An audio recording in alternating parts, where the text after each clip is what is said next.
இந்த பாயிண்ட வெரிஃபிகேஷன் பண்ணப்ப ஒரு வார்த்தை சொல்லிட்டு போனாரு, சும்மா அதிரணும்னாரு.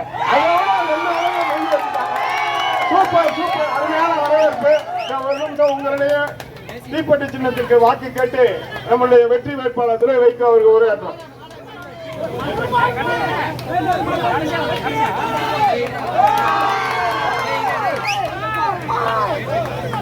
இடம்பெற்றுள்ள அனைத்து இயக்கங்களின் தொண்டர்களே, நிர்வாகிகளே, அனைவருக்கும் இனிய மாலை வணக்கத்தினை தெரிவித்துக் கொள்கிறேன். ஒரு சிறப்பான வரவேற்பை அளித்திட்ட இளைஞர்களே, தாய்மார்களே, உங்கள் அனைவருக்கும் என் மனமார்ந்த நன்றியை முதலில் நான் தெரிவித்துக் கொள்கிறேன். இந்த தேர்தலை பொறுத்தவரை டெல்லியில் யார் ஆட்சிக்கு வர வேண்டும், யார் வரக்கூடாது என்பதை தீர்மானிக்கும் தேர்தல். எனக்கு இந்த நாடாளுமன்ற தேர்தலில் ஒரு வாய்ப்பு அளித்தால் இந்த ஸ்ரீரங்க நகரத்திற்கு என்னென்ன தேவையான திட்டங்களோ அதை செயல்படுத்த என்னால் ஆன பணிகளை நான் கண்டிப்பாக செய்வேன்.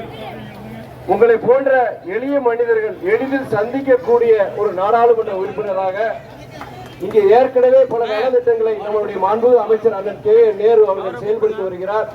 புதிய பேருந்து நிலையம், போக்குவரத்து நெரிசலை போக்குவதற்காக சில புதிய சாலைகள், அதே போல தண்ணீர் பற்றாக்குறையை தீர்ப்பதற்காக காவிரி குடிநீர் திட்டம் கிட்டத்தட்ட 138 கோடி ரூபாய் செலவில் இது போன்ற பல மக்கள் நல திட்டங்களை செயல்படுத்தி வருகிறார். அவருக்கு உறுதுணையாக நமது சட்டமன்ற உறுப்பினர் சகோதரர் மகனியாண்டி அவர்கள் செயல்பட்டு வருகிறார்.